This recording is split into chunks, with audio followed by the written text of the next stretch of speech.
Hey, what's going, y'all? It is yours truly once again. Let's talk about the origins of the incubus. There has been some misunderstandings. A lot of people don't know the origins of the succubus either. Just in case one is new to all this information, the incubus is a male sex demon, and the succubus is a female sex demon. Now, I can quickly talk about the origins of the succubus right quick because it actually ties in with the origins of the incubus. Well, I won't say rumor has it, but I would say based on what I've gathered, succubus comes from Lilith herself, her being basically the first Eve. She was the Eve that got away, per se. Yeah, she was the first Eve that got away. And she ended up, leaving Adam, and, she got with an archangel instead. So really, the demon was formed from her spirit going against creation, and thus being passed down genetically through an angel.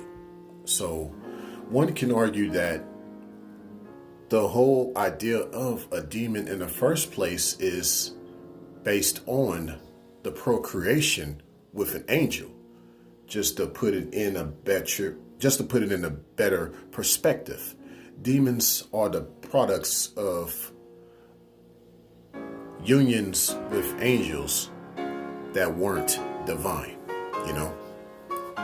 And so, of course, you have someone like Lilith who is not divine herself in the way that she chose to be, and she passed that on through an angel at the time, the archangel per se, and going against the idea of creation. So out of this is where the demon, the succubus, was born per se, because out of this was produced a lot of daughters, a lot of this union that took place between Lilith and the archangel. So from out of this, okay, what is the origins of the incubus? Mind you, I said the production. So what you get is the way it is proven, I guess, from what I've gathered, how the origins of the incubus is different from the succubus is as follows.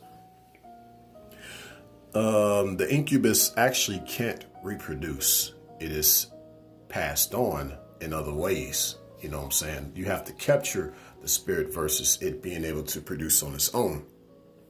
Whereas with a female that's possessed with the succubus spirit, she can still go through with the reproduction because it was all about the idea of seduction in the first place. That's how you activate a lot of these spirits.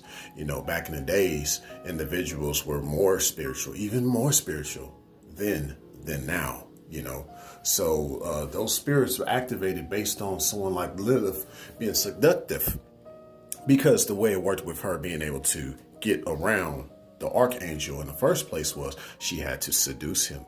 So this is how it is still activated even to this present day. The succubus spirit has the power of seduction. And then this is how you force the reproduction, if that makes sense, because it forces a man to go against his own will and against his own morality, and gets him caught up in temptation. And thus he uses his human sperm to put inside of a demonic egg in order for the reproduction to take place. It takes human sperm per se, or angelic sperm. So out of that angelic or human, you birth a demon, an incubus, a male sex demon that can't reproduce. So what happens is, for the most part, you have to transfer these spirits in a couple of ways as far as the incubus spirit. One, based on what I've gathered, it's usually the succubus spirit transferring the incubus spirit or the sperm of a man per se, or an angelic being, and you have to transfer it into another female before it gets cold, things like that. So even if one may think the guy is an incubus spirit, it's not that he is an incubus spirit per se. He's just being possessed by an incubus spirit. The incubus spirit on its own does not have the power to reproduce.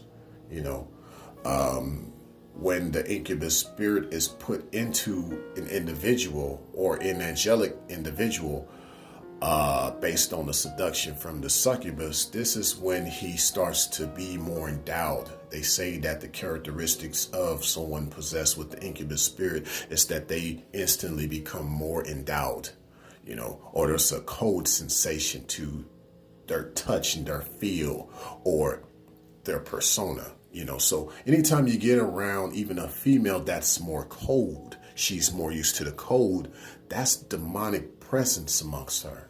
She's possessed with the succubus spirit. Cold likes cold, ice cold. Watch out for the ones that are about being ice cold, right? So, but here's a kicker. It's getting to the point that because history has shown that the incubus can't reproduce on its own, it has to be transferred into a host, per se. This is bringing up a point that actually the succubus and the incubus is one and the same, meaning that the succubus can shift into a male form, per se, a male entity, or can put herself inside of a male host to have him turn into an incubus, per se, or he can actually turn into a succubus. So this actually takes the whole realm of the mindset of sexuality to another form.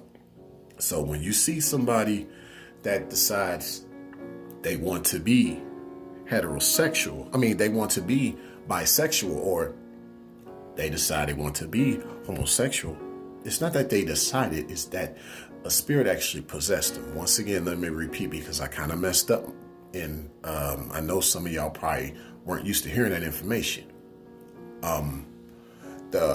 When a person sometimes decides they want to be bisexual, or they decide they want to be homosexual, that could possibly be a spirit that has possessed that individual at the time. It's not that they actually made a decision. And obviously this is no disrespect to the LGBT community whatsoever. This is just a spiritual observation that I'm making based on those who were once heterosexual that obviously changed their whole perspective of sexuality,